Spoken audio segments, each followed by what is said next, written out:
We're going to start ranking for best story right at the jump here. We're going to talk about best narrative Nice. in games. There's Andrew. nothing to even talk about with this category, so this is perfect. We don't even have any games to choose from this I year. mean, No stories thank- this year at all. Thank God, because I'm already exhausted. Yeah. Yeah, Dan, Just thinking Dan's about been it. hosting family. He's like, can we just get to the end of this? Whatever No, you I guys just want. Fine. So with this one, I actually, for a lot of these, I'm going to try to pull up my shared screen here. I tried to just add for eligible games everything I could from 2023. I'm sure I left some stuff out, but I tried to just include it. I put the little open critic score right here on the right in this little column beside. Can you guys see my screen, by the way? I know last time it didn't work. Yeah. This week I can see it. Yes. Okay, cool. Yeah, whatever happened that the last whatever it was like a month's worth of time of like it's not working right. It seems to have been cleared up now. I don't know. Yeah. I think it's just the Chrome browser. Kept it. I actually updated it, and now it's working better, I think. Oh, okay. So, there's a little octopus. That's cute. Little octopus is watching this too. See this up here? I like that. Anonymous. So as you can see on the left here, there's just a ton of games, and so we are definitely not going to go through and name all of these. These are just a ton of games that were on my list as 2023 releases. So you guys have access to this. So what I would suggest is go ahead over and look at it on your own screen, on your phone or whatever. And no, you don't have to. You can just look at the list here and I can try to scroll through it. But that might help you be a little more ready to just name off ones you want in consideration. This first round, we're not really talking about these games. We can kind of say, I love this story, or someone can agree, but we're trying to move on as quickly as we can to get games moved over into the consideration category. So let's kick things off. We're going to go alphabetical and just keep going in that order, just so we're not trying to get all fancy with it. So it's going to go Dan, Jeff, Kyle, Tim, and it'll just go and it'll keep going that order. Dan, Jeff, Kyle, Tim. All right. So Dan, you start first. Let's move a game over. Let me know what it should be. Final Fantasy 16. There it is. Jeffrey?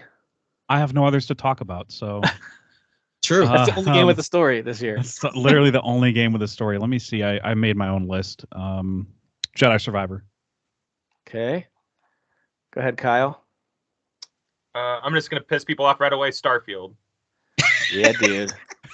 Suck it, everybody. Yeah. Let's just give it Yes. to Starfield. They're the winners. They're the winner. Suck it so hard. Should we bring over Tim's going Redfall, guys? Redfall. Yeah, Tim's going Redfall. Yeah, Derek, that one's for you, buddy. We're bringing Redfall over. And then Dan's going Forza Motorsport, and we're just going to fold up shop. We're done. Yeah. I'm bringing over Spider-Man 2. Dan, back to you. Marble It Up Ultra. There we go. Marble it up. Hold on, let me scroll through this. What a name. What a name. Spider-Man 2. Marvel's Spider-Man 2. Yeah, I got that one. Yep. Oh, sorry. Okay.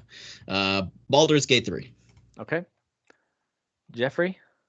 I choose business ethics. I'm going to say that at least 16 more times. I think keep saying it. Yeah. Octopath Yeah. Traveler 2. Octopath. Nice. You know what? That's a good one. That's a shame on me. Shame on me. Yeah. That's Dan's fault. Yeah. Kyle? Can you go down a little? Yeah. I don't know why I'm already struggling.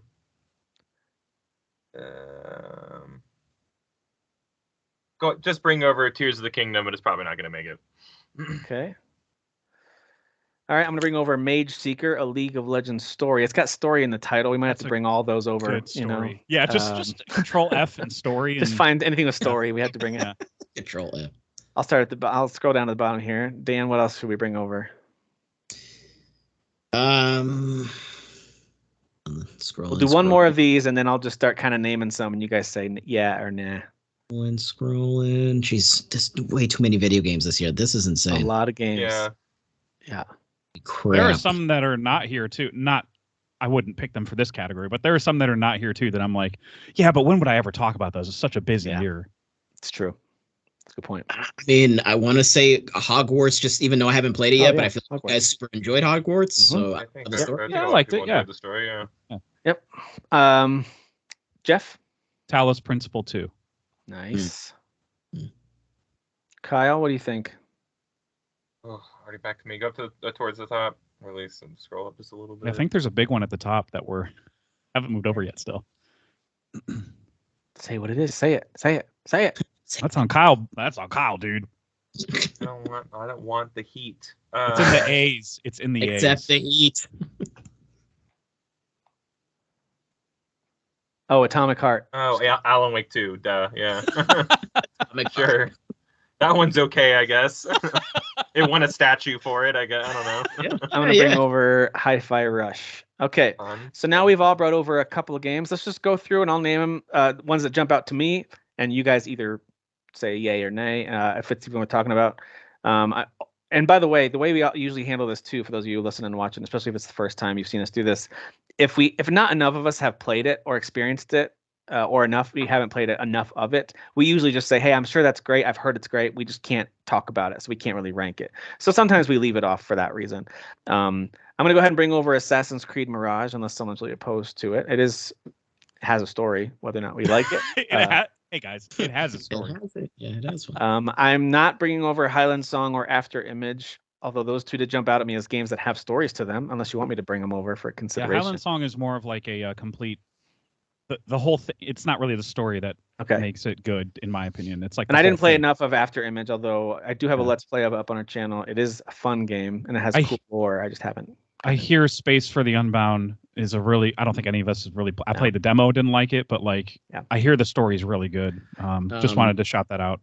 We got Avatar, but I don't think it's got a great story, guys. Do you guys play Avatar? Oh, yes, sweet. I get to crap on Avatar's story on this podcast. Yes.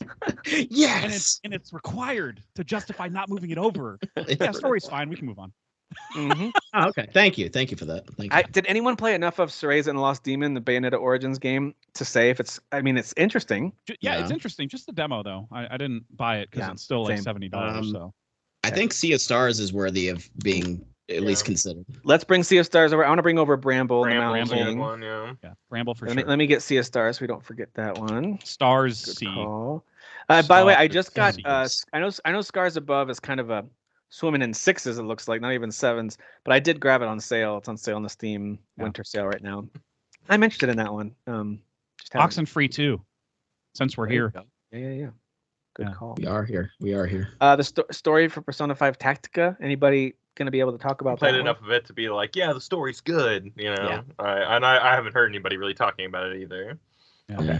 Okay. We're kind of close to it. Slay the Princess. Slay the Princess. Yeah, you've talked about that one a little bit. Yeah, that story. I mean, it's literally a story game. So like that story is unbelievable. All right, I'm gonna bring over Convergence, a League of Legends story. I've played enough to be able to tell you. I could give you some of the high points of the setting. Oh, Diablo 4 story is amazing. Bring that over. Diablo 4. I like that one too. Yeah. Nice. I didn't even have it on my personal list. Whoops. Oopsies. Dredge just have some lore, but I wouldn't call it a story. It's not something I'm gonna champion in this category. Cocoon has a weird ending. I'm like, I don't know what's happening in the story, but it's cool. That but story, it's not a story, though. I don't know. There, but it's like so abstract that I couldn't explain it to you. Yeah, same. Like it's just tackling such big ideas that I'm like, I'm gonna need like Neil deGrasse Tyson to assess this story for me. I don't understand any of this. Yep, agreed. I bet you Rock City probably has a great narrative. Yeah, especially with that cast, right, guys? Right? Come on, everybody. Yeah. Expanse. Yeah. The Expanse, yes. Yeah. Let's see. Is that going to be under T? There it is. The Expanse. Yeah, I mean that's a story. I really like that story. So yeah. That is a story game. Like that's what it does. Yeah. True. Okay.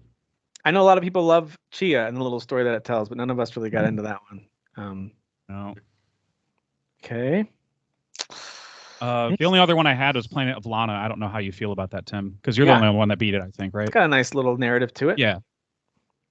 It's like an understandable one without words. You know what I mean? Like it's. I agree with that. There's an emotional core to it, and I liked it. All right, I'm going to look on my personal list here to make sure I'm not forgetting anything. You guys feel free to throw out anything else before we move into trimming it down to 10. That's all I had, but I Like could a Dragon? be missing something. Oh yeah, Like a Dragon. Yeah. I had mixed feelings on this one because it is a remake, so I was gonna leave it off just to make room for other things. Oh, Ishin? Oh yeah. But I would bring over Gaiden. Gaiden? Yeah, but I might be not talking about Ishin a lot just to kind of like make room for other stuff. Makes sense. That makes sense. I like. We never got it here, but it is a remake. I'm bringing Jusant over. I'm not saying it's got a strong story, but it's there and it's interesting. That was one that was on tip of my brain, and I did not put it on my list at all because I'm an idiot. But I do like the quiet storytelling of that one. If you choose to read the notes, it's there. Yeah. I didn't play enough Mortals of Aveum to know if it's got a story. The story is not about. It's not worth talking about at all. Hey, no. Last Train Home is pretty cool, but not something I'm going to fight for. And same with Lies of P. Like, great setting, but as you know, our old buddy Derek, he would say it's got a great story. I just didn't get far enough in it to tell you that he talks about how there's things that develop and unfold that are really interesting. I just didn't play enough of it to know. Yeah. Okay. Because I've heard good things about, not just from Derek, like the story of that game as well. Mm-hmm. Did you already mention at the top that we're not selecting remakes for these categories? Yeah, so no. Just want to make sure that we don't get the wrath of Gaston. 2023. Yeah. Okay. All right. New game in 2023, folks. Listen, Gaston can sit there and just listen. Just to say it, Dead Space remake and Resident Evil 4 remake had great stories. Yes. Yes, that is correct. Move Cyberpunk and yeah, Phantom Liberty definitely would win this whole category, but it is my call. Not a full game. Absolutely. Yeah, exactly. Yeah, I don't think there's anything else missing. I had some in consideration that I didn't play enough to fight for, and those were Fire Emblem Engage and Song of Nunu, which I thought both could have interesting narratives when it's all said and done. I just didn't play them enough. Emblem had a really good cast of characters, but like the story, I was not into this time around. Okay. Yeah, especially because the last game had such like the three kingdoms or whatever. It was so story driven. Like, is the Dredge story not present enough, or is it like too atmospheric or something for it to be so it's more here? of I'll move it here just so it's listed because it does have a cool story that it tells, but it's less about the story and more about kind of like exploring and unlocking stuff. Like, there's people that you talk to that kind of tell you some of the lore, and there is a decision you make at the end that kind of makes the ending very different. Yeah, I was reading about that and how it's like you get one ending or another, basically. But I didn't feel like throughout the game I was ever wondering what happens next or what happens to this character or what are they going to do. It was more about discovering something that had happened a long time ago. So. And what fishing, about a lot of fishing? Dave the Diver's story isn't really like a story proper, right? No, and I played that game for 30 plus hours, and I love that game, and it's just super silly. Okay, I'm just making sure. That's what it felt like to me with the whatever hours I put into it, which isn't that much. Super lighthearted. Doesn't mean it's a bad story, but it's not compelling either. Super charismatic game. Not all charismatic games have a great story. Correct. Yeah. Some people get mad at me for saying that. I just didn't think it was anything worth talking through. Goodbye Volcano High. Anybody? One of y'all had to have played this, right? Listen, I have the platinum. Hold on a minute, dude. I know people aren't. I knew it. On this podcast, we're not super into the whole anthropomorphic animal thing, but the Fuga Melodies of Steel games are apparently quite good and have good stories. I just never played those. Never played those. Fuga that. I'm not playing that. Fuga that. I think that's everything that we need to talk about for a story. I'm just going to scroll one more time through here. Lies of P, we talked about that. I've heard it's good, but we're not going to try to defend it. Let's see. Also, just to clarify, I actually do like anthropomorphic. I just think the faces in that game of those characters look fucking... I do. They look terrible. They look awful. In some cases, it can be... In my opinion, I'm with you. Remnant 2 has a lot of interesting ideas, but its story is like incoherent. So. Okay. Oh, dang. Okay. Yeah. Road 96 is don't move it over. But that's like a prequel to... Yeah, that's right. The first game or whatever. Yeah. So it's, and it's kind of like a Telltale experience. So that's what it's going for. Yeah, it's kind of cool and how like it switches between characters and stuff. I fully plan on getting and playing Shadow Gambit, although I feel bad now that I'm one of the people that is interested in it. I'm the target audience for it, and I didn't buy it, and so that studio had to make cutbacks because they didn't sell enough copies of it. So I feel super guilty about that game because it's really good, but I didn't play it enough. I only played the demo. Star Trek Resurgence I did not play it long enough, but it is a Telltale type experience. Oh, okay. And I assume it eventually has you making because it's like a 1080p like Xbox 360 type release. It just doesn't look good, but my understanding is the story's really good and does have you making tough calls as a captain. So I'm curious about this sequel to the Backbone. It's actually a prequel, I think. But anyway, it is a fully separate game. It is. That was a weird first game, but super dark for some reason. Yes, and it goes some places. SteamWorld Build does have a little SteamWorld style story, but nothing that I would Oh, F123 has a story mode. Just hey, good for them for putting that in there. Good for you. Good for you. Good for you. Hey, we didn't play the Legend of Heroes games because we suck. I know those. Yeah, are really cool yeah. I'm sure that we'd be talking about these games. Dude, there are like some streamers that I'm like buddies with that are like they swear by like this is like now this series, and then there's the other one too. And there's like all these other interconnected because Trails of Cold Steel or whatever. Yeah, there's the Sky one. There's 3 they're all connected. Trilogies. I think there's like 4 now. But yeah, and they're like so these are old games that were brought over now. Like no, not really. No, they're new ones. They have a classic look to them. Japan gets them first, and then we get. I thought it was like the first time released in USA, but they were. Oh, maybe that's what it is. Perhaps, yeah. I get them all mixed up, but people like super love them. Love them. It's so funny you put the famously bad games in our consideration. The Walking Dead, that's Destinies. Oh boy! Right I saw Skull Island up there too. That's funny. That's cute. Dude. Thirsty Suitors, man, I got to play more of that. That game's really cool. Ugly's got a really interesting setting. Don't know if its stories gets any good, but that's an interesting setting. Under the Waves is supposed to be a story-driven game by the Detroit Become Human team, but like a sub team of that team. I forget their name. Quantic Dream or Quantum Dream, something like that. All right, so I think that is it for this category. So let's organize the ones that we've moved over and start and see what we have to trim down here. All right. I'm already tired reading the first 10. So we have I see like, we have to cut these. We have 24. We got to trim these down to 10. Let's just get rid of 4 to start with, right? That always helps to get us to 20. It feels accomplished. Feels like we've accomplished something to get it down to. I'm going to hide this. This gets a little. Yeah, there we go. Let's hide the score. The score doesn't matter. This is just our opinion on the game. All right. Okay. So under consideration here to get into the top 10, or let's even start with 20. What do we not need to keep on here? Jusant. Maybe. Yeah. That could be one that maybe stays. Dredge too, because of what you were saying about it. Yep. Those are similar in the way they tell their stories. There's like Right. you're discovering things that happened a long time ago and uncovering why you're doing what you're doing. You know what I mean? Yeah. Okay. So those might. Mage Seeker, was there enough to discuss on that, or? I didn't finish it, but I loved the setting. The setup was really I good. like the setup a lot. I like Convergence as a game way more. Prefer the story of Mage Seeker.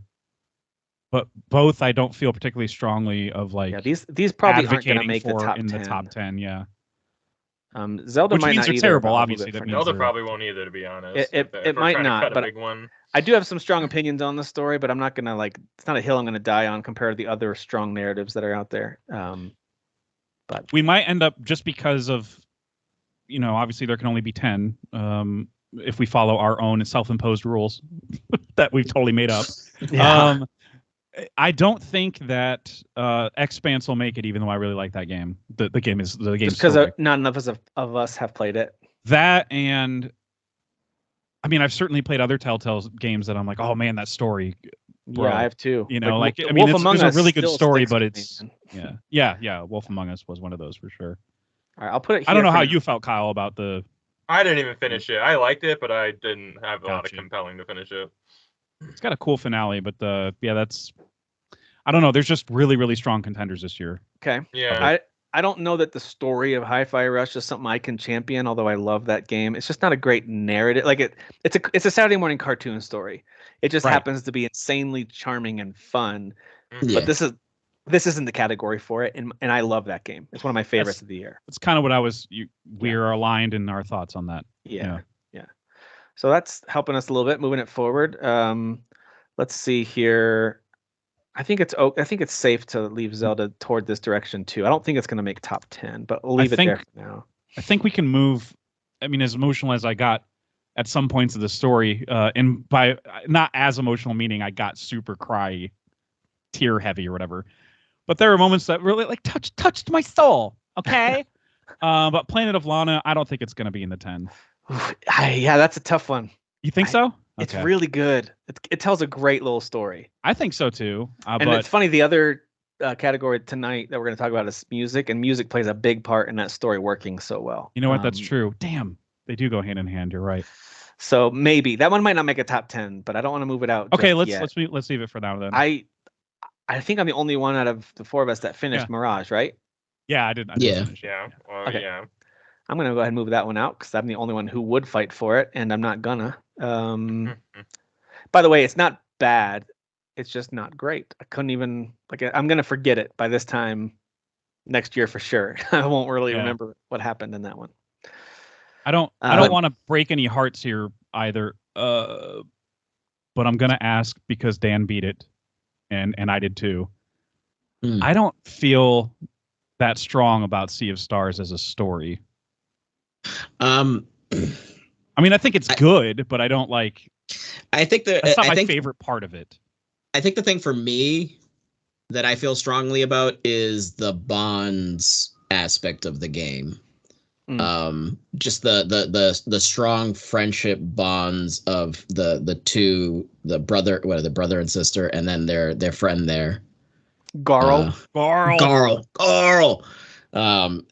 And then there are other friends that come in and every now and then. And then just kind of as because it's not a huge cast of characters that you have, so it feels easier to kind of like wrap it. You basically don't get too lost in the weeds with all the different party members. It's a limited amount of characters, so like you feel like the connection of them, and it feels like they do a pretty strong job with them, I think. I don't know. Okay, we can hold on, like similar to Planet of Lana, we can wait until whatever. Well, but to help us move it forward, we can start to put some things over here on the right-hand side just to clear out this section. Oh, yeah, like some obvious ones. Some things that I think obviously. So, Kyle, what's one that jumps out at you that like, or maybe one or two, you're like, we're definitely going to have this somewhere in the 10. Jedi Survivor, I think, is a no-duh. I think it's a no-brainer for sure. Oh, oops. Didn't mean to It's one of the best Star Wars stories like ever. Like, it's just so good. Very good, yeah. Oh, man. A little bit. Let's try that. Okay. What else? I might have to scroll up too. I'm pretty sure Alan Wake's gonna make it over for sure. Yeah, I would just move Alan Wake over. Yeah, for sure. Okay. Yep, those are fair. Final Fantasy 16. We all. I think we all agree that that's great. We all love that game. Spider-Man 2. Yeah. Spider-Man 2. By the way, this is in no order. We're just we're not right. ordering these yet, so no one get upset. Okay. I didn't play enough of Octopath Traveler 2. I just played one, like the Partitio, his opening chapter. Oh, dang. Okay. So I don't have anything negative to say about it at all, but I just don't have anything to say positive. That one's almost like a little bit opposite of Sea of Stars, where I mean it does have the bigger cast. Yeah. But like, man, I don't know. There's some like really dark stories in that are just really interesting, and like and why I loved this one so much more than the second one, clearly because the second one I did eventually get bored with it, or the first one, I'm sorry, I eventually got bored with it. The second one I did not like at all, and it's writing kept me going. Very good, for sure. The first chapter that you play of most of each of the characters are like, oh, okay, I gotta keep going because like you're dangling that carrot, and I need to know what's happening next because this is. The only one that made me go, I don't know about this, is just the dancer that just wants to dance. That's it. Just wants to dance to let her heart out. All I know is literally everybody else has this crazy fleshed out, like really cool backstory. It's so good. I know I finished the first game this year. That was one of my favorite backlog games to play this year. I think I just didn't beat the boss on one or two of the characters, but so I generally speaking finished the first game. And everything I've heard is that the second game, it's just better. The writing's better. The characters are better. The stories for each are better. And I'm like, that's impressive because the first game I thought had some great characters and great stories. So I don't have any strong opinions about it, but I'm also not mad if it's one of the ones that kind of sits underneath here as probably in the top 10 somewhere, but maybe not. I don't know. I think it should be, but I have very strong feelings about, Octopath Traveler 2. You do? Okay. All right. Good to know. Like good ones? I didn't know if that was. Yeah. Oh, yeah. Yeah, very good. Yeah, I've been talking really good things about it. Baldur's Gate 3 needs to be over here. Yeah, I guess. Yeah. I feel pretty strongly about Diablo 4. I think Jeff's the only one who yeah. actually beat it, though. So Yeah. Okay. I did. Yes, in the top 10. Not my personal top 10, but let's move it here for now. Okay. It might get bumped. We'll see. Let's see what happens. How strongly do we feel about this one, Kyle? Because I think a couple of us played the opening of it, but you're probably the only one. Yeah, I feel extremely strongly about that one. I cried, not little tears, big ones at the end of this game. I'm going to move that one over based on that comment right there. Tears move. Tears move. I'm going to do the same with Planet of Lana because I love it. Trying to think. It is just barely inside my top 10 if I'm looking at my list correctly here. It's either at 10 or 11. I don't have numbers beside my list. But I'm going to put it right at the bottom just in case, just to see if it squeezes in. It might not. The reason I was going to highlight these two, Jeff, Talos Principle 2 and Slay the Princess, is because I think you're the only one who's played those two. Yeah. So would those go in as well? I think he's the only one who played Oxenfree. That too. Yeah. So are these games, Planet of Lana, maybe this was too early to move it over. Do you have a strong opinion about those four, I guess? Slay the Princess, Planet of Lana, Oxenfree. If I had Talos. beaten Slay the Princess, probably, but because I didn't, Talos Principle 2 is the one that's like unbelievable. Like it's for a puzzle game, it should not be that good as a narrative. That's your favorite out of those four? Talos Principle 2? Yeah. I mean, for now, like if I circle back like in a month and I'm like, guys, I beat Slay the Princess and we messed up, whatever, it is what it is. But for now, I'll put it here as probably not going to move over. Yeah. But Talos Principle 2, I love the world building in that, and the I don't know, just the whole story of like this whole Android, whatever you want to call it, AI community, like this whole city that they built for themselves.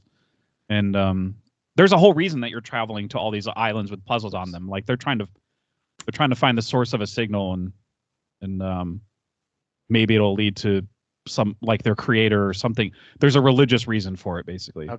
In their own invented religion that they've come up with for the game. It's crazy bumping both of them up here for a second because I think this is going to end up being kind of our, just under 15. We'll trim down the last few at the bottom there. Probably. Yeah. But I will say about Oxenfree 2, for people that like the first game, just play the second one because it's just an improved, like Octopath 2. It's like an improved version of the first game. Like it's just everything's about it better than the first game. And then the way that it circles back and does connect to the first game is just so freaking clever. But probably not moving it over. No, not with everything else that's over there. Kyle, how do you feel about Starfield? I feel like, especially with the new game plus, it's in my favorite games for story. But yeah, it's in my top 3, so I feel pretty strong about that one. I feel good about that one. Let's put it at the bottom for now. Hopefully, it can survive. Everybody, man. Okay, so I love Hogwarts Legacy. Its main narrative is not one of the reasons that I love it, but it's not bad. It's got great side stories, but it's probably got I would say it's got stronger side quest lines than it does main quest, honestly, in a couple different examples.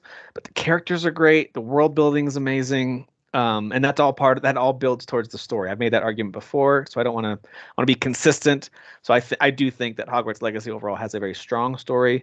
I have it personally above some of these. Like I have it above Tears of the Kingdom, and I really enjoyed the narrative of Tears of the Kingdom, but I liked the Hogwarts Legacy story building better, the way that they approached it overall. Interesting. So I like it, but it's not one that I'm wanting to. Yeah, this game is still in my personal like top 5 of the year, but the story is not in my 10. Like I like the story, but when I compare it to other Potter things, I'm a fan of. So it's safe to leave this one out because if you and I are saying it's not. Kyle, did you finish Hogwarts Legacy or played enough to feel like any strong? I played like 3/4 of the game. I played most of it. I think I was in the last few hours of the game. Yeah, that's what I thought. Okay. Yeah. Okay. But same with the story where it's like that's. Yeah, I think I was more enamored with just being in the world than than the story. Even though the story there was enough there to like kind of keep me strung along. I just know. Okay. So we're left with these other two. Let's see. We've got 4, 8. We've only got 11, so we only need to kick out one for right now, unless we decide between Bramble the Mountain King and Sea of Stars. Do they need to kind of come over here and fight it out with some of these? Bramble's like. Sea of Stars isn't in my, because I did rank my 10 best stories, and Sea of Stars isn't in there for me. Sorry. I really like the game, though. Trust me, I'll defend it way more in other categories. So is that safe? Dan, what are your thoughts on that? Is that okay to leave out a best story? Yeah, I mean, that's... Do you want to fight for it? I don't think you have one that you like are championing over here. Yeah, we can fight for it. So if there's if you feel really strongly about something, Final Fantasy 16, but I was going to say all of us talk about. Yeah, but I'm talking like one that you're like just him. You know, like no one gives a shit about Like a Dragon. You know, so it's like. No one else played Talos Principle. Give a shit that like it just, I feel like everyone should get one that they're really like cheering on by themselves. I agree with you. Yeah. Well, Dan, do you have a ranking of favorite stories in gaming, Dan? And is this one on it? If you do have that, like I shoot from the hip with these things. Like Jeff is like opposite of me. Like Jeff makes the lists. Like we're very opposite. I go from the heart. I'm like I feel like this is where this lands. I do feel very strongly about Sea of Stars, but then if we're moving that over, then what are we at, like 12 or something? So then we're having we're at 12, and that's okay because I don't know that. I don't know that Planet of Lana needs to be above it, for example. I'm throwing out one example. I'm not sure that because Sea of Stars, I only played essentially the demo length of that game. Like I do want to go back to it. I enjoyed it a lot. Characters are great, and I couldn't tell you definitively Planet of Lana has a better video game story than Sea of Stars does. I couldn't tell you that. Sure. I just finished it because it's a short game. That's all. That's the only thing there. Same thing with Bramble the Mountain King. I think it's a fantastic like Aesop's Fable type of a thing. Like it's this kind of old school allegory fable story, kind of like Two Brothers, very similar to that.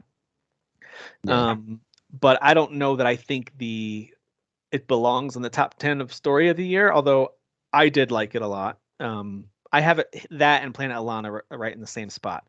I liked them a lot. They're both pretty moving and in different ways, but I don't need it to be in the top 10, Jeff, unless you feel differently about Bramble. We can just It's barely in my 10. So okay. I'm not going to be fighting for that one as much as others, but I really like that story, man. It's a hell of a good. Yeah, it's a good peek into like is that North Europe? I don't know what Nordic countries, whatever. It's a good peek into like what their culture is like into the Scandinavian Scandinavian stuff. It's like the scary ass stuff that they tell their kids, like because this is kind of plays like a I don't know, like something that you would read a kid as a bedtime story in one of those countries. It's it's that story dark. that Dwight is telling the kids about was it the lady cutting off the fingers or something? Oh yeah, like kind of like that. Yeah, the thumbs. Yeah. Oh my gosh, it is very much like that. The dark kind of children's fairy tales. But they're not for children at all. That game is not necessarily a kid's game. Okay. So Bramble the Mountain King not making the cut. Hogwarts Legacy, Oxenfree 2, Slay the Princess, a whole bunch of other really strong stories in video games, but not making the cut. We need to move 2 more off of this list in order to have 10 to rank. So we've got Jedi Survivor, Alan Wake 2, Final Fantasy 16, Spider-Man 2, Baldur's Gate 3, Octopath Traveler 2, Diablo 4, Like a Dragon Gaiden, Talos Principle 2, Planet of Lana, Starfield, and Sea of Stars.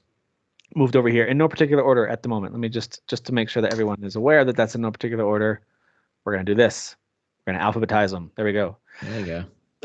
But we do need to get 2 of them off of this list, and just going based on the number of folks who played them combined with the passion for them, I feel like a Dragon is definitely on this list. I feel like Octopath Traveler 2 is definitely on this list. We need to sacrifice something. I would be willing to just get Diablo 4 out of here, even though I think it's like top 5 of the year in terms of story. But if no one else cares, then I got other things I want to champion. Dan, did you play some Diablo 4? I thought you did. I did. Me and my wife and I were playing. I didn't end up finishing it. I don't know. This one just didn't resonate with me. It is super beautiful. I think the cutscenes are like gorgeous, and like I was like enthralled while I'm watching them. But I don't know. The story to me just felt very much like, oh, like something really awful happened in this place. We're catching up to sexy queen demon lady. Like, oh, we're too late. Everyone's dead. Yeah, mommy demon lady. Oh, everyone's dead. Got to go to the next town. Like, that's what it felt like. But I didn't. Yeah, it didn't sound like you got too far in it either, because there's like huge reveals in Act 3 and huge reveals in Act 5. And there's it's it's a 60 to 80 plus hour story, so it's not immediately going to have a lot of payoffs. Exactly. Okay. Jeff, you finished Diablo 4. Do you think it deserves a spot based on the amount that we've played it as a team here? Does it need to be on best story top 10? If it does, let's leave it, because I don't have a strong opinion. I'm kind of neutral on this one. It's not in my top 10, but like it's still good. Kyle says I'm not saying it's a bad story or anything. Dan and I are kind of like, we don't know enough about it. I'm definitely I don't know enough about it. For sure. But okay, like, and I enjoyed those cutscenes are fucking unreal, dude. Yeah, they're still the best in the business at that. That's and what Blizzard that's part of storytelling, right? Is how like you're telling the story through the cutscenes. Yeah, absolutely. Yeah, definitely. So compare it to something like Talos Principle 2, Jeff, or even Planet of Lana, as we look at these two kind of smaller scale stories. Does it stack up to those? I mean, for you, do you have both of those on your top 10 compared to? No, I don't have Planet of Lana on my top 10. Maybe Planet of Lana needs to duck out at this point. I'm not opposed to it, but I really like that game. Just want to let everybody know the story's really good.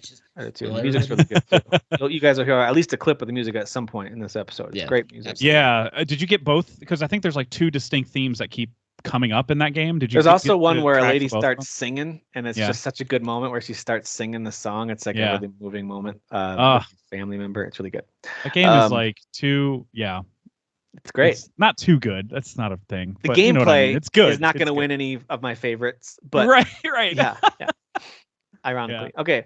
So Alan Wake 2, Baldur's Gate 3, Diablo 4. I do think Diablo 4 needs to be on this list. I think there's enough said about it, and enough of us have played it and enjoyed the story. It needs to be somewhere, even if it's at 10. It needs to be somewhere on this list. Final Fantasy 16, Like a Dragon, Spider-Man 2, Octopath Traveler 2. I think those are all certainly locks. I think Sea of Stars maybe even, because I know, Jeff, it's not on your personal top 10. But Dan really loves it. I mean, we're still talking about good stories. So I mean, it's good story. It's a really good story. So that one, and I liked all the setup in that game. I thought there was a lot of things that were immediately interesting. There's a reveal. It's similar to Diablo 4. Well, Diablo 4, I think paced out the reveals a little better story wise, but like Sea of Stars has like this moment near the final act where they kind of like reveal everything, and you're like, what is happening here? Like when you actually get to go to the actual Sea of Stars, the titular Sea of Stars is such a cool moment, dude. And there's so much revealed by that point.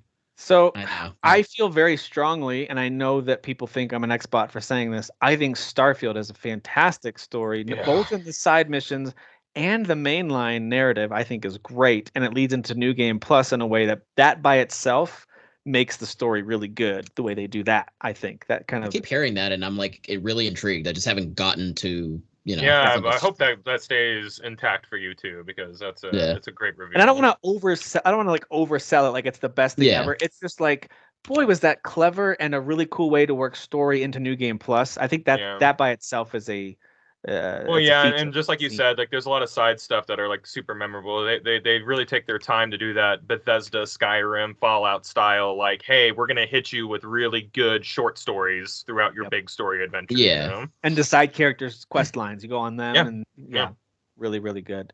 So that one, to me personally, certainly a lot. It sounds like Kyle and I are on the same page with that one being. Yeah, again, like that's one I would champion over like Diablo 4. So it's like that's one that I feel real strong about. So if we had to talk about ones that maybe aren't locks, but they're very strong, it's probably, there we go. It's probably these three. One of these three probably needs to go. And tell me if I'm crazy. I've got these 8 that I think are locks on our shared list. Starfield, Jedi Survivor, Octopath, all these up here. I won't keep naming them. Well, I don't like the idea of keeping a game on here that like only one person has played. Enough of us have played Like a Dragon Gaiden to know the setup, to appreciate that it's it's just basically like a crime movie but like video game. It's cool. It's a cool story. So like enough of us have played it. But I'm literally the only one that's played Talos Principle 2. So I mean, it doesn't make sense to keep it on the list. That's one that's in my top 5 though. That's like which is a shame because that first one, like people, I mean I think that was like the highest rated game, right? Like talk about like when you're championing it and saying all this stuff. I'm like, well, it's everybody who's played it is saying this, So it's like you're saying something that's obviously very. And I didn't know that. I didn't know for a lot of people. This is a darling for a lot of people. Gotcha. Honestly, like I'm almost leaning towards it being between one of these two. Like to me, Talos probably belongs on there. Just because it's in the same way that Kyle would talk about Like a Dragon. But then again, Dan talks about Sea of Stars. So maybe it's Diablo that by default gets bumped out of these three. Because Talos is up there for you. Sea of Stars. Dan, am I reading you correctly? It's up there pretty high for you on one that you love? It is. Okay. Yeah. And it's tough because it's like, I almost feel like I'm being the greedy one because it's like, there's also Octopath Traveler 2, which, people are going to look at that and... But Kyle and Jeff both love that game. Right. Yeah. I guess I'm just looking at it. Game. It's so good. Not that it actually matters at the end of the day because it's our list, but it's just like old school JRPGs on this list. Yes, exactly. Exactly. Who gives a crap about those optics? I don't care. Let's put 5 of them on here. I think Diablo 4 needs to move over. I think Diablo 4 moves over. I don't know. Am I? Is that crazy? Is that mean? Y'all. Someone else would have to step in and say, like, I am gonna fight harder for other things. I would, like Diablo 4 is like one that I would choose, but I have like stronger feelings about things that are above that. If you ask me right now, based on I played about an equal amount of Diablo 4 and Sea of Stars, about 2 hours ish of both of them. I think the storytelling of Diablo 4 was a little stronger, but it's more serious too. So it's probably not fair. And the presentation is so good. Yeah, and Sea of Stars is pretty serious. It does get there. Like like 30. That's a 30. It took me like 33 hours, something like that game. And yeah, it does take a minute for it to get serious and like have those big reveals. But, I think Diablo 4 is moving over because we got a couple of sweethearts here that we're gonna keep. How about that? Sweethearts. I mean, I feel all right. Feel a little crappy about Talos Principle being on here. I don't know why. I know it's like what y'all are saying. Alphabetical. I believe what y'all are saying about I believe it. The gamers in general agreeing with me, but I'd still feel weird about it being on here. To be honest, Diablo 4 is a Activision Blizzard game, and we hate them because they're terrible. So. Oh, that's right. That they are terrible. No, actually, they're owned by Microsoft now, and since we're all Xbots here, we're Xbots. Them now. That's how we do things. So then they're gonna pull our funding, buddy. Can you chill out? They're gonna pull our funding. Yeah. Number 1, Starfield. Number 2, Diablo 4. Yeah, number 1, Starfield. Let's just put it up there. Sorry, Phil. Sorry, Phil. My bad. Can you guys see it again? I think it went away for a second. Is it back? I can see everything. Yeah. Yep. Everything's didn't go away. Okay. A lot of porn on that desktop. No. True. So much. Yeah. So much. Okay, guys. So we got our 10 here. We got Alan Wake, Baldur's Gate 3, Final Fantasy 16, Like a Dragon Gaiden, Spider-Man 2, Octopath Traveler 2, Sea of Stars, Jedi Survivor, Starfield, and Talos Principle 2. And by nature of them barely squeezing in, I feel like Sea of Stars and Talos Principle are probably towards the bottom. Yeah, you're not wrong. Sure. I don't know where at the bottom, but they're in that bottom like group of 3 or 4 probably. I mean, I'm not offended if they're, I'm not offended. Dan, why don't you pitch me on how you feel about Sea of Stars maybe above Octopath Traveler 2 as the better story? Oh, jeez, Kyle, you're asking so much. No, I'm just kidding. Yeah, I mean, I feel like since those are very similar, maybe those are 2 ones to maybe compare away. I feel like if I had to, gun to the head, choose between one of those 2, I would choose that Octopath slightly is above Sea of Stars. Okay. I do feel like it's weird because like everyone was at the Game Awards too. Like Sea of Stars was being touted as like the indie RPG game that it's like we all love this indie, but I don't know. Like Octopath got no love at all, and I think it is I don't know if it's because it's a sequel to a game that, there's kind of a lot of sameness there as far as maybe like the combat and stuff. And people were really jazzed about the first game, so it had like its time in the spotlight, as a franchise or a brand.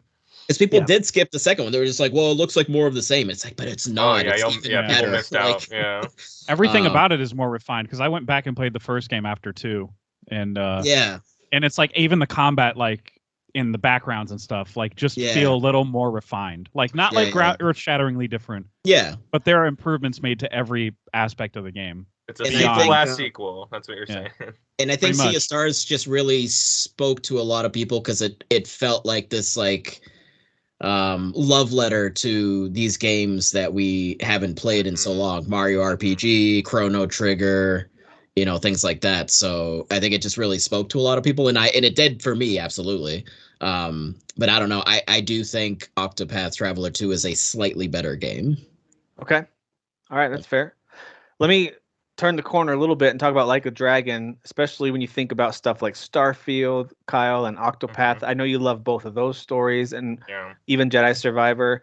Where is Like a Dragon Gaiden, the man who erased his name, for you? And as Jeff said, a couple of us played the opening, and it's like, this is super cool. This is like it feels like I'm watching a movie or the opening of a series. This is really awesome.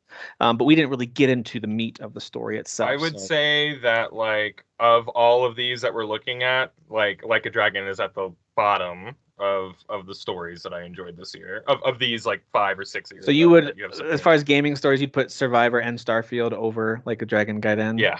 Okay. I would, yeah. And what about for Octopath Traveler 2? I know you love that game as well. And Jeff, you love Octopath Traveler 2 as well. Oh, yeah. So where does that fit? And it's a very interesting way that it weaves a bunch of different stories sort of together. Yeah, I think that's commendable. I will also say that I cried at one of these. So, like, that's what I give the nod to. But, like, that's such a personal thing to say that it's barely, I don't know if that moves the needle at all in terms of where it deserves to be. So, because it's such a personal, example. I'm just wondering if, because there's 3 of you that love Octopath Traveler 2, does that squeeze above Like a Dragon Gaiden on the overall story rankings, just for the sake of numbers, and because you also love it too, Kyle? I don't know. Yeah. If it's pretty, are these 2 pretty close for you in terms of, like? No, not even kind of. But no, but if I would totally be okay with it being above if everyone feels strongly about Octopath Traveler 2, because I love that game. So I'm not gonna. It's not a loss by any means. I don't feel strongly about it, so I'm okay either way. I didn't play Like a Dragon, so I have nothing to add there, unfortunately. Okay, but you did play, Dan, some Starfield. Do you have what you've played of Starfield so far compared to Octopath Traveler 2? I know they tell very different styles of stories. Obviously, they're very, very different games.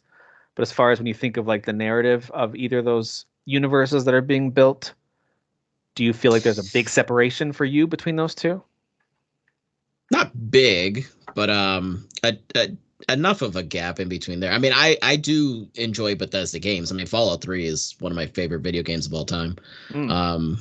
Where's the remaster, Bethesda? Yeah, where's my 19 remaster? I personally would put Octopath ahead of Starfield. Okay. If I was ranking them, so. Jeff, do you have a feeling about? You didn't play enough Starfield, though, did you? To really? I played like 4 hours. It's not really anything of the story. Like, it's mostly just experiencing the world building at that point, and exploring as much as I could in the maps that it dumped me into in the introductory period of the game. Okay, gotcha. Which is part of the story. I mean, the world building is part of the story, so that stuff was all really cool. I'm also trying to gauge where Kyle was saying that, hey, Like a Dragon's way above Octopath for me, but I do like them both, and he even put Starfield, at least initially, above Like a Dragon. So that tells you how strongly Kyle feels about Starfield. I feel pretty strongly about Starfield being really good. Just as a little thought on how I feel about that particular story, I've got it above Hogwarts Legacy, Tears of the Kingdom, Baldur's Gate 3. Yeah, I've got it above those. That's just, keep in mind, I only played 20 hours of Baldur's Gate 3. I'm not even in Act 2. I'm only in Act 1. I'm very uneducated in the overall narrative of that game. Happy to admit that. You'll hear that. That'll be a running theme for me with Baldur's Gate 3, is I'm not fully educated on that game. But I do have Starfield up pretty high. So I like the idea of Starfield being somewhere here in the middle. I didn't expect it to be at the top, but I was hoping for it to be somewhere here in the middle. All right. So how do we feel about this bottom 5? If you look at right now, the top 5 we haven't even talked about yet. It's Jedi Survivor, Spider-Man 2, Final Fantasy 16, Baldur's Gate 3, and Alan Wake 2. Do we kind of expect those to be in some order or other our top 5, with these being the bottom 5? Is that a fair expectation, or am I misspeaking, do you think? It seems fair to me, yeah. Unless someone's going to surprise me and say that they hated Marvel's, Spider-Man 2 story or something. Yeah, I hate. I actually didn't like it that much. I'm like, oh, okay. Yeah, these are like the 5 juggernauts that I expected to be in. Yeah. I feel like these are the 5. In terms of, like, especially like gameplay time and stuff like that too. It sounds like only you and me are championing Starfield. I think Starfield's going to stay at 6. I think that's where it's going to stay. That seems right. Yeah. The only one on the top that I personally put it above, and it's only barely, is Baldur's Gate 3, and that should say something because I only played through Act 1 of Baldur's Gate 3, and I already have Baldur's Gate 3 as like my 6th favorite overall story. That says something to me about how good that game is. Yeah. So anyway, all that to say, I think that's our bottom 5 of this top 10 is Starfield, Like a Dragon, Octopath, Sea of Stars, and Talos Principle. That's just what my gut's telling me here. All right, let's start talking about the top 5. Let's keep it rolling. between these 5 games, and it might end up coming down to just, all right, guys, send me your rankings, and then I'll tally them up, and then we'll see what the actual math spits out back at us. But I'm also trying to make sure each of you get a chance to share your thoughts on each of these and where you would rank them. So far, based on these 10 and especially these top 5, are we close to at least having some of your personal favorites in this top group, or are we missing something, or is the order really wonky compared to what you have personally? Like when you look at these 5, you're like, yeah, these are deserving, or are you like, what is happening? 3 of these are in my top 5, so I'm good. I'm content so far. Okay. This makes sense. Makes sense to me. I've got 4 of my top 5 in here, so I can't complain even a little bit. No complaints. Okay, what about you, Kyle? How are you feeling about these very strong contenders, these 5, yeah. Okay. All right, I'm just going to jump out there first. I'm going to be bold, all right? I'm going to say it. My favorite video game story of this year was Jedi Survivor. I thought it was the best start to finish. I loved the story arc. I loved the characters.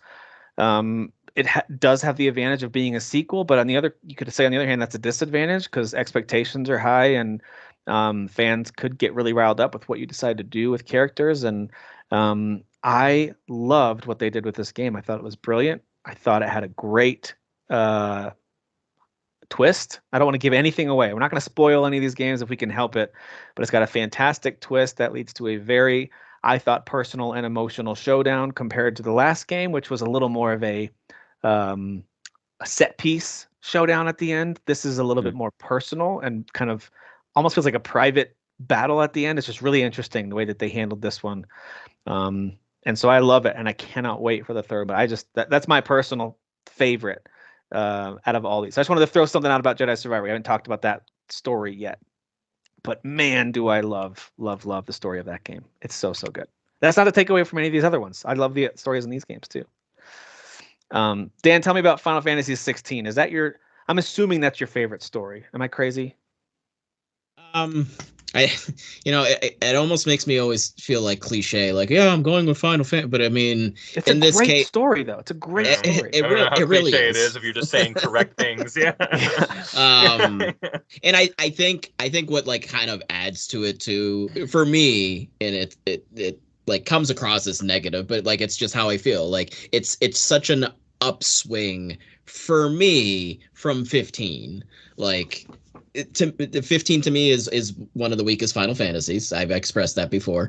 I know I'm a monster. That is correct. No, but like, wrong, but continue. But this story is just so it's just so emotional, and the story was so dumb in 15. I will say that like there are a lot of things I like about 15, and the story is not one of them. That's fair. Yeah. So it's like to make it so focused seemed like a direct like response to the negativity of 15 story, in my opinion. Yeah. And talk about personal, right? That opening of 16, Dan, is one of the most personal Final Fantasy stories they've ever told, with family and relationships. It's about family. And the emotional ride that they take you on with that story. And like they're not holding back in this one. It's rated mature. It's the first rated mature Final Fantasy, so they're not holding back, which could be. They say the F word. Yeah, they say the F word. I saw lots of buttocks. Yeah. Yeah. People bang while giving exposition in this. That's true. We saw it. But like it does leave room for a very realistic, way of telling the story. Like, yes, people, are going to die. Characters die. This island or these 2 islands in the game, things are very bleak on these islands. Like, there's a lot of dark themes going on there, and I do appreciate that, because it may seem like silly to be like, oh well, the rating, but it's like, no, it allows you to not hold back, because when something's rated T, it's like you don't maybe necessarily pull the trigger all the way, and like a character, it seems like maybe they're dead, but it's like, no, they're fine, actually, they're okay. Here it's like, not another transport ship. Yes. Sorry, that's the Rise of Skywalker reference. I know what you're talking about. All right. But yeah, you don't have to pull punches. You can tell exactly the story that you want to tell. If you want to kill a character and like show it in a brutal way that's very realistic, and it's going to hit you hard emotionally, and make you feel things, like that's what they're going to do, and that's what they did in 16. And it's got one of my favorite endings in the whole series too. I think it's got what a landing of an ending. Oh, you love that? The full circle-ness of the ending? I just love everything about the ending. Yeah. And just the bond between the two. Very much like brothers. a Final Fantasy. That's what's perfect about it. Well, it's so final, but just by not being final. Yeah, that's true. Yeah. It actually is its name. Yeah, that's very true. It's kind of wild. I mean, the main character actually says it towards the end, which is hilarious. Yeah. What do you think? It's not stupid kind of either. Final Fantasy? That's the other thing. It's not dumb either. Like it actually works. All right. It's much better than I Am Aquaman. At the end, I am spoilers, I guess. Yeah. And the press. Sorry, I'm sorry for a movie you shouldn't see. Everybody. I'm not sorry about that. You've openly been Aquaman in every single movie you've been in, and also you're not a billionaire, so who cares if you're Aquaman? Anyway, sorry. He's like a random mariner, and everybody's like, "This guy's Aquaman? Wow! Oh my god!" I know we're not talking about like character performances here, Dan, but I feel like the story of 16 is so elevated by the character performances. Everyone from Sid to Jill to Clive, of course. I feel like all the actors elevate the story with their performances. And that's the thing too. This is the best voice acted / acted Final Fantasy. Like that's always since they've started doing voice acting for this series. Like in 10, right? Was the first one? Yes. You mean a dubbed version of it, like a dubbed? Yeah, like actual, like with English voice acting, or Japanese, wherever it's coming from, whatever language. This is the highest quality it's ever been, because aside from Remake, which I think Remakes was overall really solid, there's definitely some NPCs that are like, I don't know about that. But overall really solid. Like, I don't even NPCs in this game, like there wasn't at least as far as I can remember, even an NPC where I was like, that sounds weird. Like, no, everyone was phenomenal. Like. And even just again and meeting NPCs, certain stories that you come across, and this is we're talking about story. Never mind the way that the side quests are given to you and whether they're boring or not. Like that's obviously a whole separate conversation. But if we're speaking specifically to story, like the later side quests, if you actually get to them and you complete them, like even those are like, oh my god, my heart, like what the hell, dude, like what is going on? Yeah, they're brutal. Yeah, good grief. There's just there's payoffs to things that are attached to the main story, with things that end up happening, which is nice because early on those side quests are not good, but some of the quest lines become very interesting story wise, which is great. Yeah, it's very much and the menial tasks that you're doing, what it's really about is meeting the characters who are giving you said tasks. That's exactly it. Yeah. They're introductory for those people. All right, so that's a strong case for that one towards the top as well. Let's just for the sake of time too. And this, I'm not saying it because I think it's your favorite, Jeff, but I am interested in what's your take on why Spider-Man 2 should be up towards the top if you had to argue for that one. I assume it's up there, maybe not number one, but it's up there for you. I would assume. Yeah, it's not number one, but I do love that game. Story-wise, though, does it belong 1, 2, 3 spot, or are you kind of? Yeah, I think so. It's definitely. It's still pretty high. I'm not gonna undersell that. It's definitely one of my favorite stories of the year. We've talked about two others already that are above it for me. So that's where things stand for me. Okay. But I do. As far as like, I don't know, Insomniac just knows how to play with their toys. They just know exactly how to marvel the crap out of their stories. It's not better safe, than Disney can. Like it's crazy how good it is. I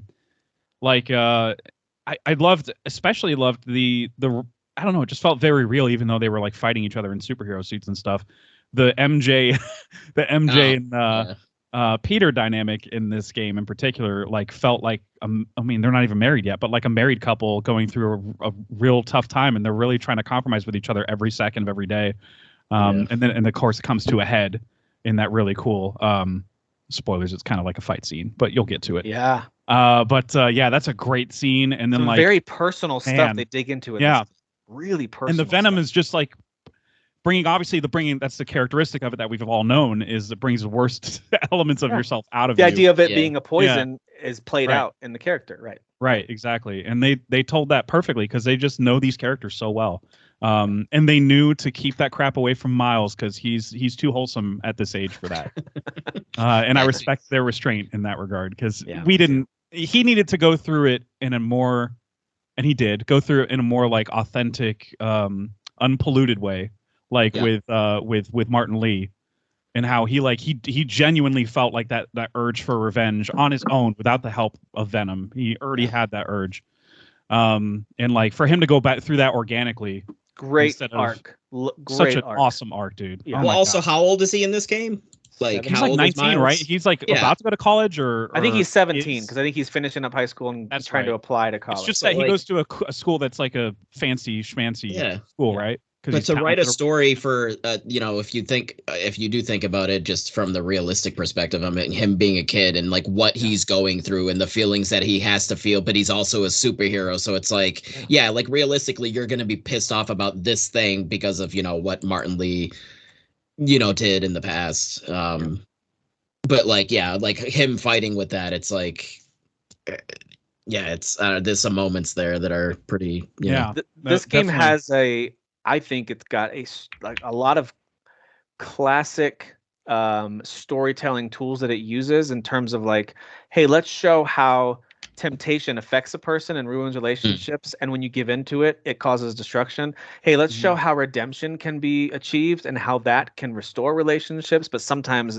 you've gone too far and it's too late. Like, it shows all these different arcs, whether it's Martin Lee and Miles or Peter and Harry and MJ, and I feel like it just does such a good job of telling these kind of timeless allegory stories as well. Like kind of, and I thought it did a really good job. It had no business being this well put together story as it was. Right. It's right in the same spot for me too, Jeff. It's at my number 3 overall favorite story of the year. It really stuck with me. We did a spoiler cast about this one too, because it's just super, super good. So go back and listen to that. Yeah, go back and listen to the spoiler cast and how we dive into like how Kraven and Venom were just so both well utilized in this, and like great villains. Unbelievable stuff with Kraven. In my opinion. I know some people might be like, well, then he ends up being second fiddle, blah blah blah, to Venom, and I'm like, it's a Venom game. It's not really at its core, it's always been a Venom game. So also, I mean, listen, there's obviously something unique there that you do with Kraven, and in the comics they do that. Like, a lot of people really do love that character. But I mean, Venom is Venom, so like, like, come on. And you know what? That is like the perfect apex predator for Kraven to have the first to hunt, I guess. That combination there of those two being in the story is great for sure. Absolutely. Yeah. And we talked about world building and storytelling. This game does a great job of that, not only with side characters that give you missions. There's some interesting little spin-off stories, but there's some great Easter eggs if you're a fan of the comics. There's a really cool side story with the character from the previous game, specifically from the DLC, who is now in costume fighting in a certain way, and that leads to kind of a potential teaser for what's to come next with a new villain. Anyway, there's some really cool storytelling they do that's completely separate from the main narrative. Then the Pigeon guy is back, and dude. Come on. Oh man. My heart. Good. Yeah. Pain. Yeah. Life is pain. That part's great. Well, the one that and I'll talk about Alan Wake 2 in a second, because I have a lot of thoughts on that story, and I will not spoil it, don't worry. But the one that you did beat it though, right? I did beat it, yeah. So I have thoughts on Alan Wake 2. Because I think Alan Wake 2 and Baldur's Gate 3 are probably more unique in that the fewest number of us here have completed those stories to be able to speak super eloquently about them. But Kyle, maybe it's not fair to do this, but Baldur's Gate 3 tells a really interesting story set in the D&D universe. Obviously your main character has a immediate problem that right out of the gate you're trying to solve, and that's the through line, obviously, for, I'm assuming, much of the story. Maybe I'm wrong, maybe it's not much of the story, but I assume much of the story you're trying to solve this issue. But along the way, a lot of other things are developing and happening. Lots of cool character moments and other stories that are developing along the way. In your mind, as you look at this, are you like, Baldur's Gate 3 is the best story? Or like, what are your thoughts on that? And how would you summarize why this one would deserve to be higher on the list? So this wouldn't be my number one. I've got I've got multiple games ahead of this one, but it's still very strong. I feel like, you don't even realize the story hasn't started until the third act, until you're at the third act, and you're like, oh my God, the story's starting. I'm 90 hours into this game, and it didn't even dawn on me that the story hadn't started yet, That's crazy. 80 hours into a game. That's how good the writing is, though, is like, because you're doing so many, like, sure, you're taking down a goblin camp, and you're doing this, and you're doing that, and it's all in service to find a cure for something, for a thing that's in your head.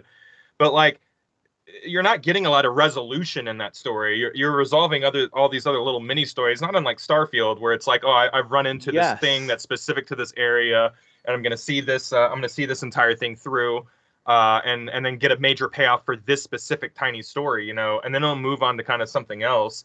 And you have personal stories and character stories and romance stories, and it's all different. And the fact that the game can keep up with you and your chaoticness of being a human and being so free in a game that's so open and so choice driven, and not just the ways that you're talking to people, but in the way that you're interacting with people and interacting with the world. That's all part of the story to me. The way that the story can come together, even though there's like a million variables that can derail it. I was actually going to contribute to that and say, like, a part of what makes a story so great is how it's about it, and that's the case for Baldur's Gate 3 especially, because all of us are we can get a totally different experience, all four of us, if we wanted to, out of that story, and that's the writing. That's all story, It starts at the beginning when you decide to either kill that brain thing or leave it, or like you start right at the beginning. Like, what's my story? It starts immediately, and some of those things don't have like repercussions until 40 hours later in the game, and you're like, oh my god, I did that thing. Like, I broke a pact with this character, and she's coming to collect now 40 hours later, Like, I know, right? Yeah. It's really or that imprisoned goblin early in the game that you can decide to. There's a bunch of decisions you have to make with that. Like, there's a lot of the devil keeps showing up, and it's like, hey, you wanna, and you're like, you have to be like, well, I don't know, man. Yeah, things are looking kind of bad, but I think I might want to still express some other options. And it's Dave Grohl, by the way, as the devil, like from Tenacious D music video. It is, yeah. So it's a really fantastic game. I may have other above it because for me, a focus story always outwins, a grand story, if you will. I don't even know if that makes any sense. Absolutely. So something like Final Fantasy 16, which is telling a story, like. That beats Baldur's Gate 3 for me. Something like, Star Wars Jedi Survivor, there is a story, there that you're following that story, It's the difference between a novel that you're just reading through in order or a really like perfectly written choose your own adventure. It's still parsed out in a way that's a little different, even if it's like the most brilliantly written one ever made.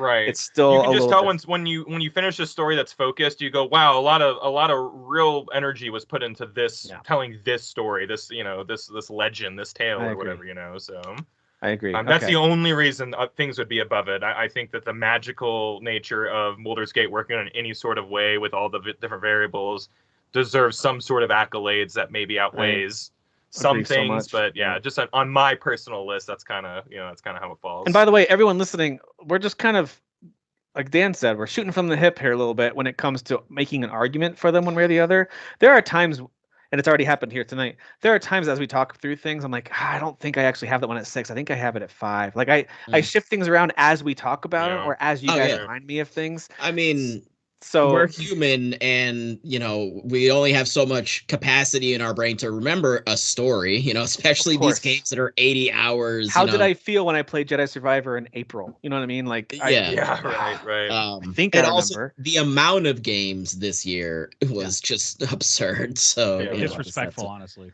It really was.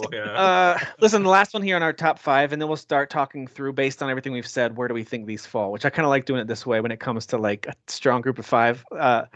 So for Alan Wake 2, just narratively, it has no business being as good as it is by the end, because I even joked about it on the podcast multiple times, like, this game makes no sense. It makes no sense at all. Turns out, and I think, Kyle, you said this, you're like, well, just wait. It'll probably make sense at the end. Yeah, okay, you're right. Fine, whatever. Shut up. It does make sense. It's got some fantastic reveals and some things that aren't revealed, but I feel very strongly that's what they were hinting, and it's really well done because it's subtle. I won't even suggest who it might be, but there's some character connections that I'm like, I think this is what they're suggesting. That is crazy. I never thought about that. So like that part's really cool. But then the very overtly told story, and they really do lay it out for you in a way that is, it's not making you feel dumb. Like, hey, you don't understand this. We're going to give you a ton of dialogue, but they still lay it out for you in a way that is like, okay, I know who my heroes are, who the antagonists are, and what they're trying to accomplish, and what tools we need to accomplish those things, and what are challenges in the way, and what constitutes failure versus success, and then how it all ends up. and then the way it kind of opens it up for what could come next in this whole Remedy universe that they're creating. So I think it's done brilliantly. I think the usage of 2 characters is risky, and I think Spider-Man 2 did it brilliantly, and I think Alan Wake 2 did it brilliantly, where you've got 2 leads that are, in this case, they're so different from each other, and I think Spider-Man 2 has this going for it as well. 2 very different leads with different motivations, different personalities, although they are fighting towards the same end in a way. But yeah, it's just told really well. And there are certainly moments in that game that I was like, holy crap, I did not. Okay, all right, I see what they're doing. And I wouldn't say it's quite as big as like when you first watch The Sixth Sense or something like that, where there's a huge shock twist. But there's still those moments that you're like, dude, they put this together really, really well. And so I can't say too much more about it. This would be a fun one to do some sort of spoiler chat about at some point, if for no other reason to help me understand it even more, because I feel like I get it. I do. I feel like if this thing has, I feel like I understand like somewhere in the 60 to 70% range of it, and which is really good, by the way, because I was at like 20 last time we talked about this game. Sure. So I feel like where I'm at. Yeah. I would have been pretty upset if a story about a writer who writes stories was not going to make sense. I would have been pretty upset. I got to be honest. Yeah. Yeah. So it's really, really, really good. I think it was deserving of its Game Awards win. I don't know that I don't think that I would fight for it to be in the top spot for us. For me personally, it finished number 2. It can be with only a couple of us, like, correct, playing it, and you're the only one who's beaten it, so it's like. But for some context, it was like it wasn't in my top 10 list. I had done a maybe like a month ago. Let me just start to rank some of these categories, see how we're looking, and I just did it again this past week after I finished Alan Wake 2, and this one bumped down so many games, and it's number 2, my favorite stories of the year. Just behind. I know when I beat it, just because I'm already in love, like it's already so high for me, even though I'm not near the end at all. That when I beat it, like it wouldn't surprise me. And I'm like, that was number 1, and it's not even close. Yeah, what was I thinking? Yeah, so it's I have to. I'm grading a little with my heart here because I'm doing a little assuming here, obviously, but I've caught the vibe. I know it's going to stick the landing, and I can safely say that like it deserves to be in the top 5, but it wouldn't make me mad if it ended up kind of on the lower end, just because of the lack of exposure some of us have had to it. This game takes some leaps. I mean, it uses some real action footage that you would on paper you would tell every developer, don't do that. Definitely don't do that. They just get better at doing it every game because they certainly do this all the time. Certainly don't include this real life person in this key moment and role. Don't do that for sure. But they take these huge swings, and I think it works, especially if you just kind of like let the game story just kind of like wash over you and see what happens, and then over time you're like, holy crap, they really did something here.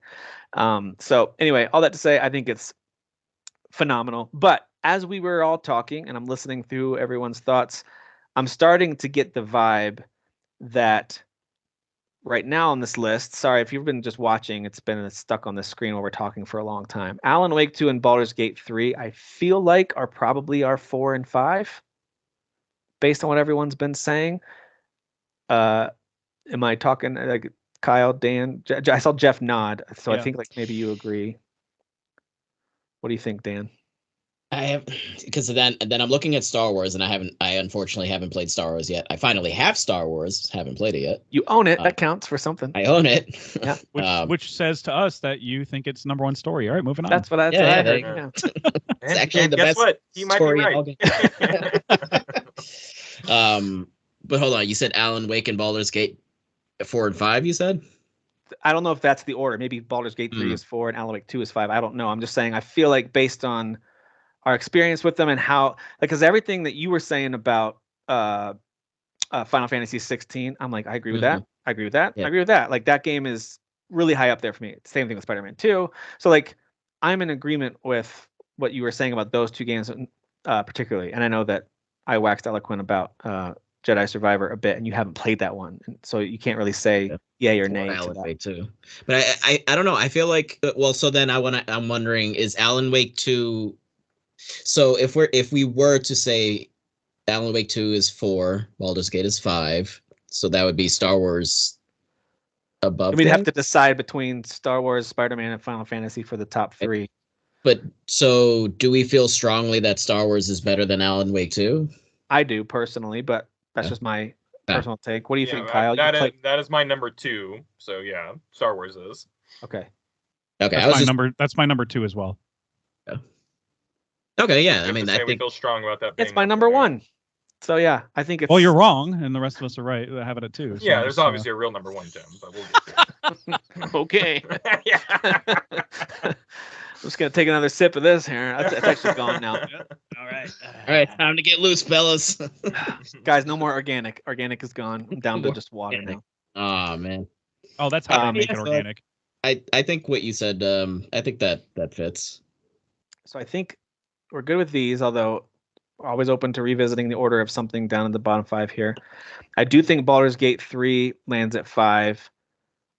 Unless, Kyle, you're the only other one who can really speak to this between Alan Wake 2 and Baldur's Gate 3, I think. Unless Jeff or Dan have played it more than I realized. Just know that by the time I'm on the other end of Alan Wake 2, I'm going to like it more than Baldur's Gate 3. Even though I think Baldur's Gate 3 is like... I kind of have the same some feeling. of the best writing ever in a video game. But so is Alan Wake 2. Like, when you'll be like... Yeah, no, and I already know that that's true because, it's very... Again, it's my vibe. It's Lynchian, it's weird, it's abstract. Exactly. You're going to spend 90% of the game not knowing what's going on. That's like my type of thing. If you liked Fringe and X-Files and all these, like, what are they doing? Like, those are my type of stories too. So I can safely assume the same about myself when it comes to these 2 games against each other. Yeah. Okay. I'm actually upset that I haven't gotten to Alan Wake 2. Like I'm like being a Resident Evil guy, you would love it. I'm upset I haven't beat it yet. I'm just you're gonna enjoy it. Distracted, yeah.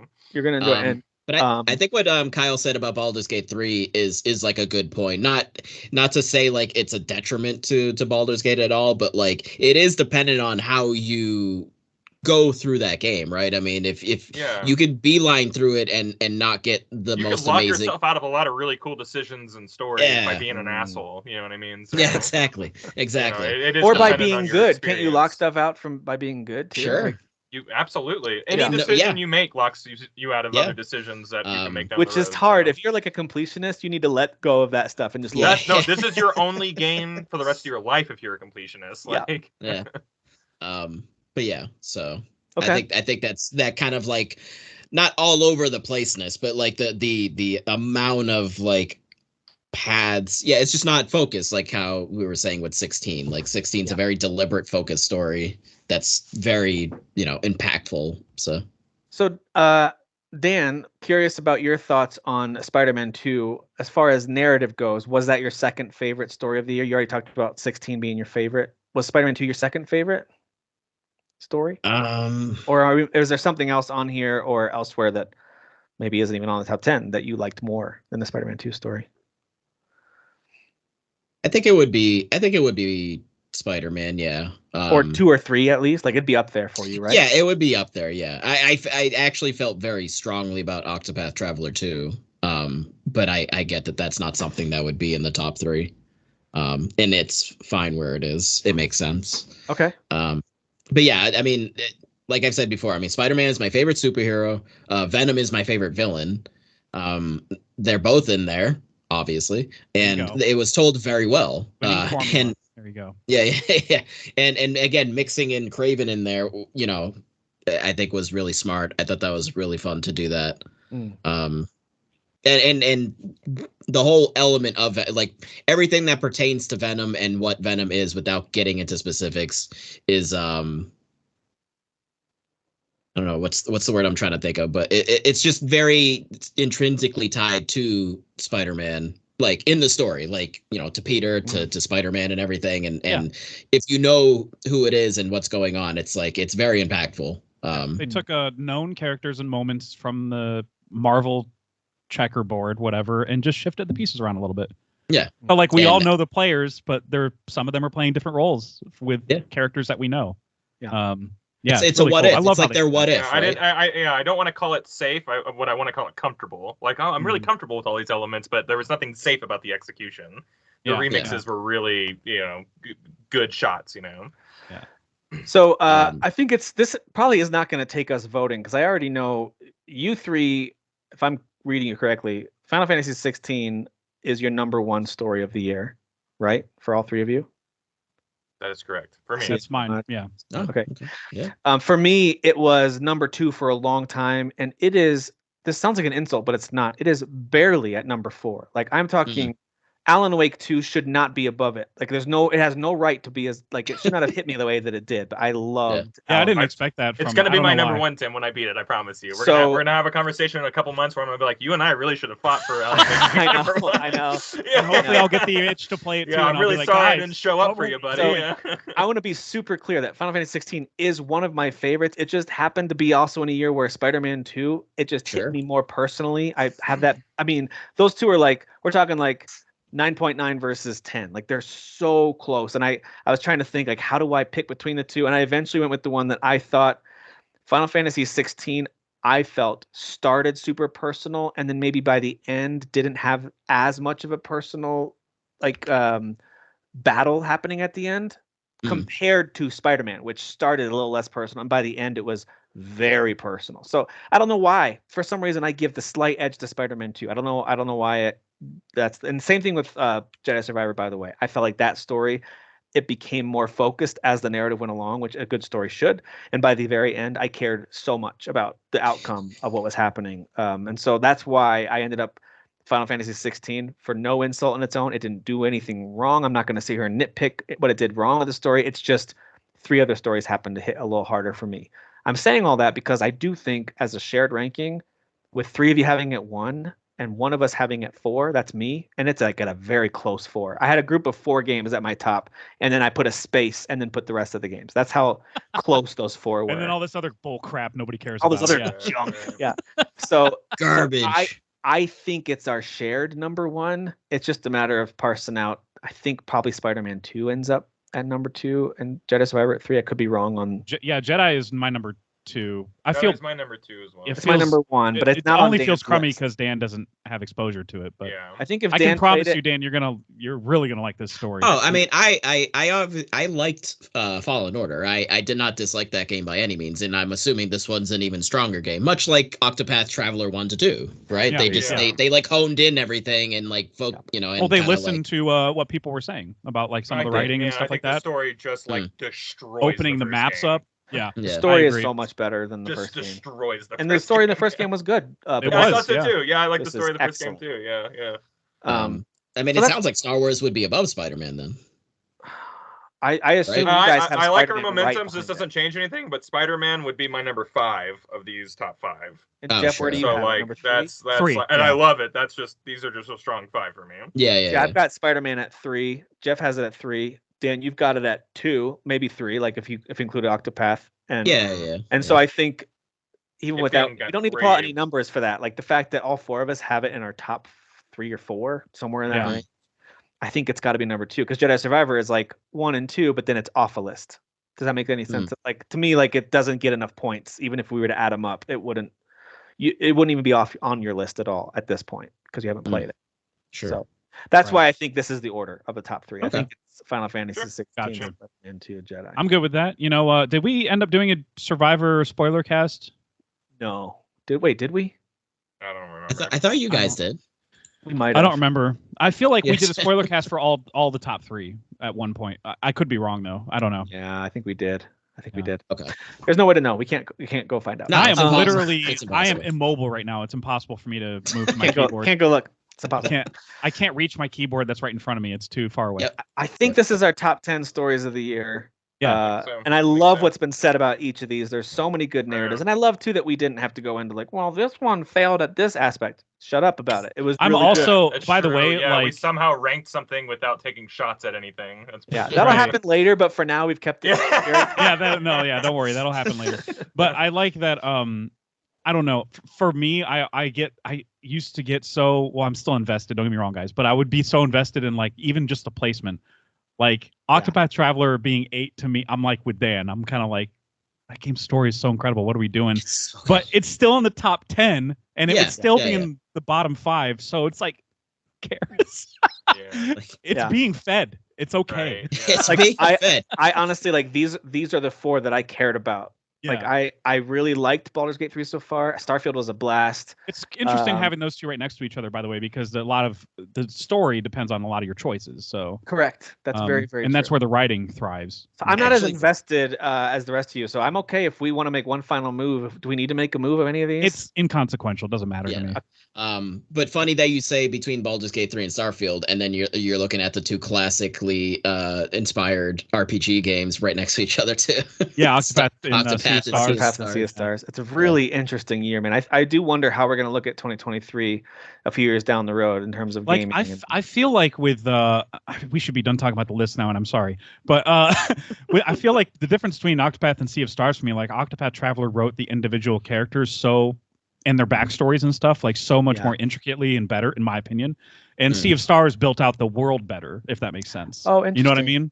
Yeah. Like, so I mean, they both have they both do different things better than the other. Yeah. Good world, because like the brother and sister in Sea of Stars, it's just kind of like a fairly simple setup, you know.